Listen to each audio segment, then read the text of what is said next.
Hi, my name's Wilx, and this is episode 4 of Project Ozone Lite. Today we're going to go over the extreme reactor I built, which is a 5x5x5 interior that puts out 100,000 RF per tick very efficiently. It can put out a lot more power if I change the rod heights, but that's it being super efficient.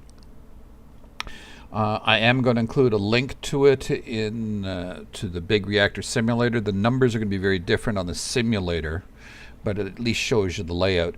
The reason the numbers are different on the simulator is in this pack, Cazador Sniper has upgraded the power to be 16 times as much, and to use 6 times as much fuel.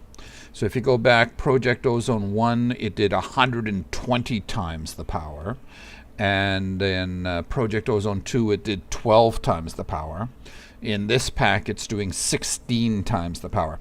So if you're coming from a different pack, you're going to get much different figures than what I'm giving you. But before we go over the reactor in too much detail, I want to go sort of in order. So we're going to handle the fluid cows, the Soulium dagger to get mob chunks, how to automate fluid cows, different than what I told you before, how to use the mechanical users with sieves, which I said wrong last time. We'll go over that. We'll go over all the details on what I did on the big reactor, and then we'll spend a lot of time on mystical crops and things that I did with that. So anyways, this is the little area I built before. If you remember, there's a nature core inside each of these 3x3 cubes here. So there's 9 of those things. Those things are making animals spawn like mad. So let's go take a look. Oh, I'm going to need some soul well, or I might need one. Let's see what we've got here. We've got a molten base essence. I've already got one of those. I don't need another one.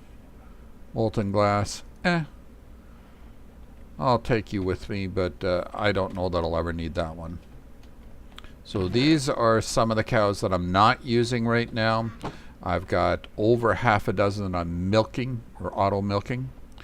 But let's go kill some other stuff so we can get some mob chunks with this dagger. Ooh, what are you? Molten aluminum brass. I might already have one of those. I don't know. We'll have to check. I still don't have the stuff to harm them.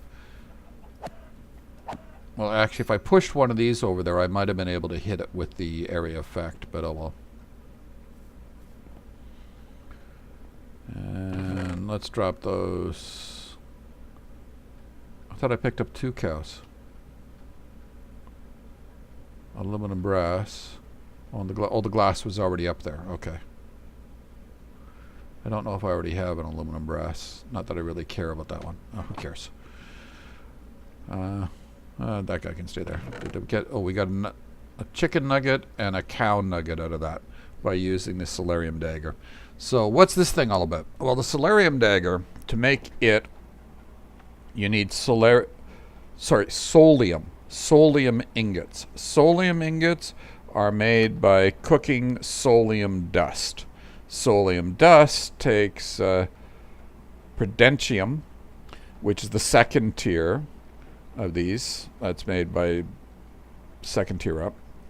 And then I shouldn't have done it this way.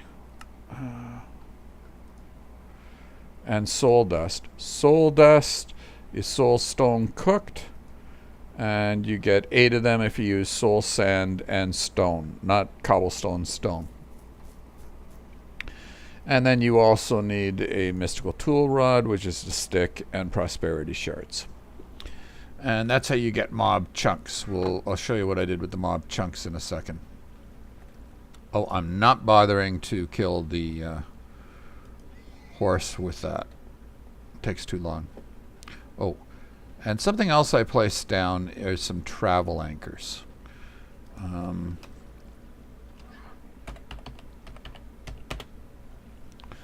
Travel anchors, they're easy to make. Just conduit binder and a pulsating crystal and some iron. Now if I take the staff of traveling and I right click on one of them, boom, I'm over there. I was over there before, now I'm over here. Nice easy way to move around. Actually, let's get this off my bar. Okay, so on the cows that I've got, one of the first ones I got was a redstone cow and a resident ender cow. So how we're milking these things. There's a mechanical user pointing at them. Inside the mechanical user, it has an empty bucket. It's set to entity, right click, upper left slot only. Entity, right click, upper left slot only. Then I've got coming out of here it's inserting on green and extracting on brown. And it's got a filter in here to only extract the full buckets of the stabilized redstone.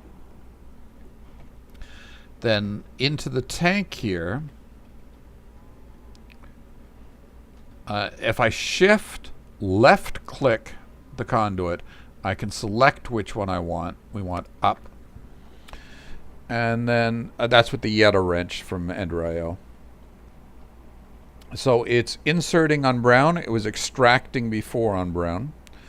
And it's extracting on green empty buckets. And they're both set to in out. Then it's coming up into here, and I've got a conduit coming out. I could actually put this right on the tank and have the tank push into it. That would work, but I'll probably change it to table or something later on, and for the table I need the conduit. Then out of the conduit is another item conduit, pulling out the redstone blocks and sticking them in this chest. Over here, for the resident ender as it comes out, gets put in there, I'm using a gem cast, and it's pouring the fluid into the gem cast, and I'm getting lots of ender pearls. Notice there's 64 stacks, not 16 stacks. So I got lots of ender pearls in there.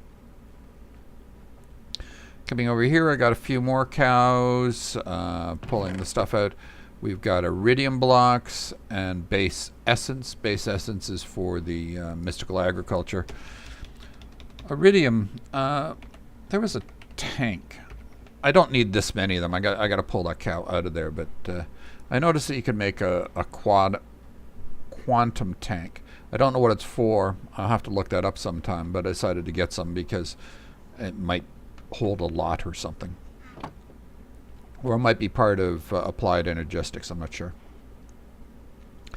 And I got another cow pulling experience and putting it into an obelisk. This one's doing cryothium. I use some cryothium in the reactor. I've got enough of it now. I can pull that cow out of there. But here's the most interesting one. This is my big get. Molten Infinity. Remember Infinity?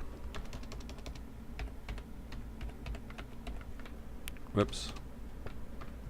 I can't spell infinity. What is it? Oh, like that. Okay. So normally to make these things, it's extreme crafting, and you need all this stuff to make one ingot. I could pour up straight out of my cow. And at first, I thought that was game-breaking, that I'd already got into infinity ingots just from a cow. But it's not actually. Well, the first thing I did was I upgraded my tinkerer's tools with it. And they turned out really, really good. For instance, my rapier does 111 attack damage now. I just replaced the sword blade. Well, I also put in, one of the parts is manulium for the cold-blooded, and the copper for well-established is the other part. Then I've got I use the 4 blades for the Infinity Shuriken. Keep in mind, both these things are unbreakable now, and they have looting on them as well.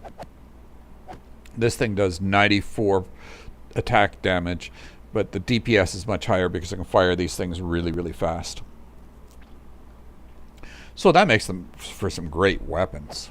I can probably one-shot the Ender Dragon with this Infinity Rapier. The Infinity Pickaxe, making that Infinity was a mistake, at least for use around my base. It'd be great for mining, but around my base, I hit one block and I catch the two behind it. So I keep breaking things I don't want to break. So I'm going to have to make myself a regular pickaxe for use around my base. Now, on why I don't think it's a game breaking that I have this thing. You can get things like the Sword of the Cosmos or something similar to it from the loot chests. And that would have taken all this to make it. And it's a much more powerful sword than what I have. And you can get that from loot chests. You've been able to do that in each of the Project Ozone episodes. Or, sorry, Project Ozone 1, Project Ozone 2, etc. So, my stuff, while it is OP, it's not as OP as this. So, what else can I do with the ingots? Well, the rest of it's all, use. The rest of it's all extreme crafting. You need all this other stuff that I can't make yet. So, not particularly game-breaking. The bow might be doable once I got nether stars. But other than that, I'm going to have to wait before I really get to use that for anything other than Tinkerer's weapons. Because you can't make armor with it. I need all this stuff, and I need the draconic armor first, etc. So there's no armor from it. So no, I don't think that thing's game-breaking. It's really good, but it's not game-breaking by any means. Okay, let's get on to the reactors here. The reactor that I did. So this doesn't give you a proper idea of the size. It's 7 by 7 by 7. It's high. Some of it's hiding underneath here. The reason I did that is normally the power taps would be up above the floor. I'd have to dig a hole through the floor and then run it under the floor. I just decided to put it down low enough that I can run it straight through. One of the reasons I did that is I wanted to be able to get up here and show you what's up here. And I needed too high here. I didn't want to set this too high above the regular floor. I normally do it as about a 4 above. Now I'm doing it as a 5 above to fit this in. So we got cryothium in the corners. And then the rest is just full of fuel rods. Now notice to get the efficiency that I'm talking about, I've got them set at 93%. They're inserted all the way down here. If I took out the insertion, I'd get way more power out of it. We're down like 93% insertion, but that's why we're getting so efficient on it. It takes a lot of Yellorium to make it in the first place, but it's very efficient about using it afterwards. That's what's so good about this style of reactor. Okay, so not only does it take the Yellorium to make this thing, but once I did, I had to put, I forget how many it was now. It was either 7 or 9 stacks of Yellorium to fill it up. And then I put one more full stack in. I've only used about half the stack so far. So it's very efficient, but not only do you need to calculate in how much Yellorium you need to build it, but how much you need to fill it the first time. And then I've got it automatically shutting on and off. Like, see, it's off right now because the buffer's up here at 70. The way it shuts on and off is I used a... now, keep in mind, this is different than the way it worked in 1.710. Oh, look, it just turned off and on.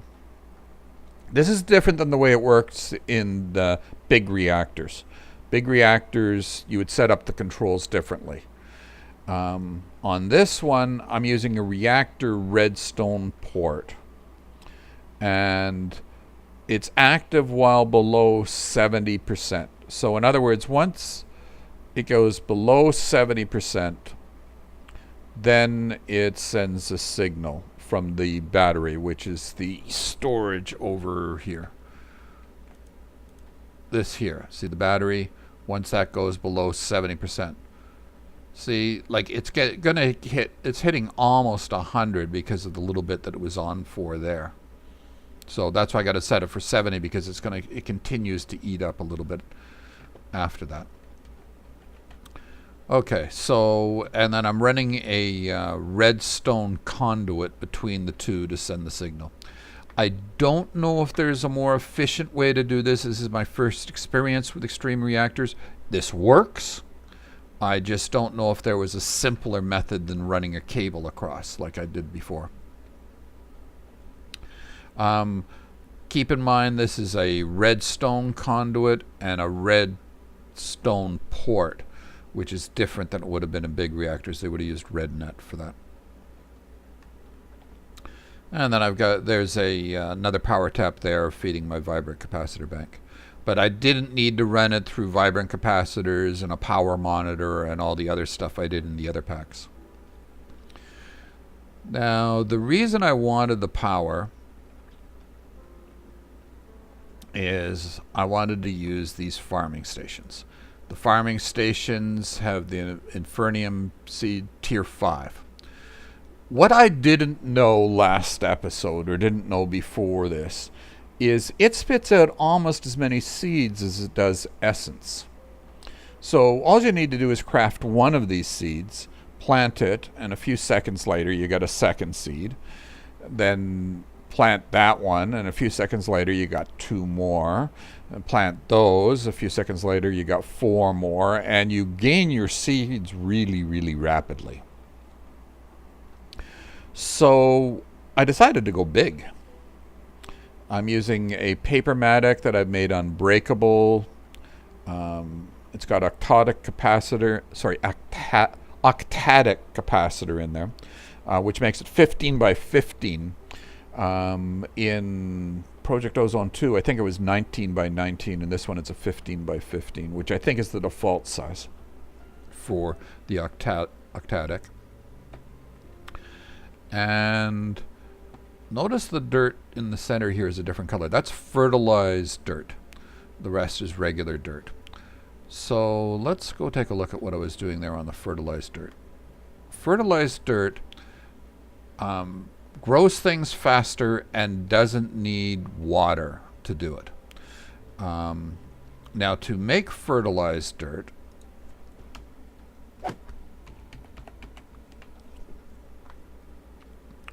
you make it with rotten flesh, bone meal, and dirt. And you get 2 of them from that. Well, I had a couple of stacks of rotten flesh, but I don't have an automated marm farm yet. So I decided I wanted to get rotten flesh, and I would do it through zombie essence. Zombie essence comes from zombie seeds. To make a zombie seed, you need a zombie chunk. Remember that dagger? I was showing you how I was getting the stuff. Well, when I killed zombies, I killed 4 zombies and got 4 zombie chunks. I actually already had them before I even knew I wanted it. And then it's the regular Inferium essence, the lowest level one, and the tier 1 crafting, which is Inferium, and a base crafting seed, which is just a seed with prosperity shards. And so down here, I've got it all doing zombie, and I'm getting lots of this stuff. 1 stack of the zombie essence makes 2 stacks of fertilized earth. So once I've got enough of it, I've got quite a bit now. I mean, maybe need about double that much, and I'll be able to do all this with up here with fertilized dirt. So I've automated them. They feed the essence into this. This is an RF crafter. So double click that. That stone and those. It makes these. Then for the next one, that stone and these. So what I do is I make a bunch of these. I've used them up. I think I put 2 in there.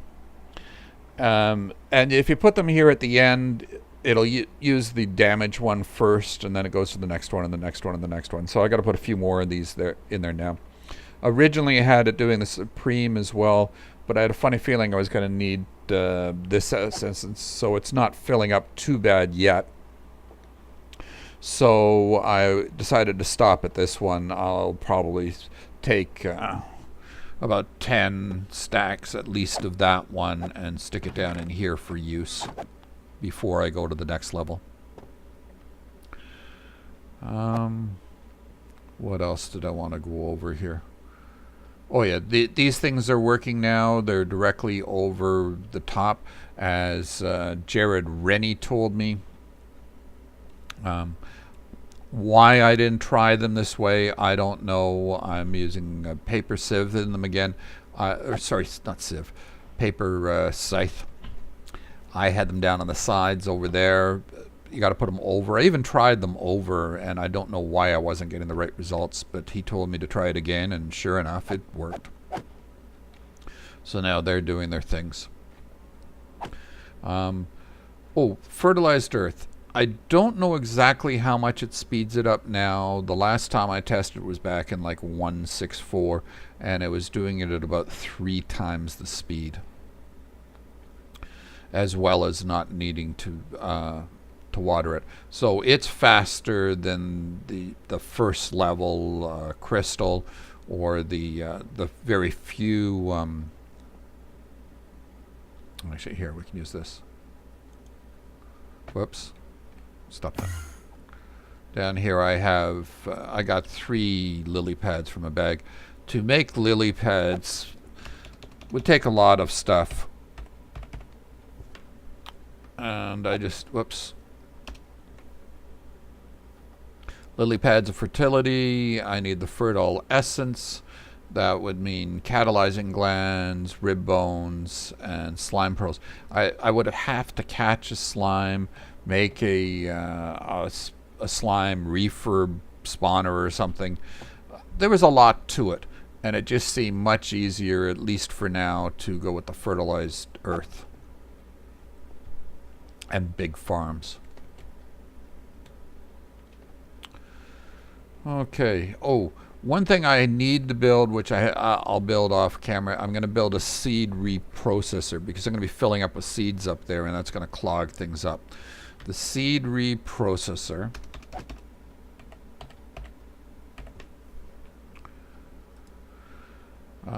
Use. So it's pretty easy to make. There's nothing spectacularly difficult about this.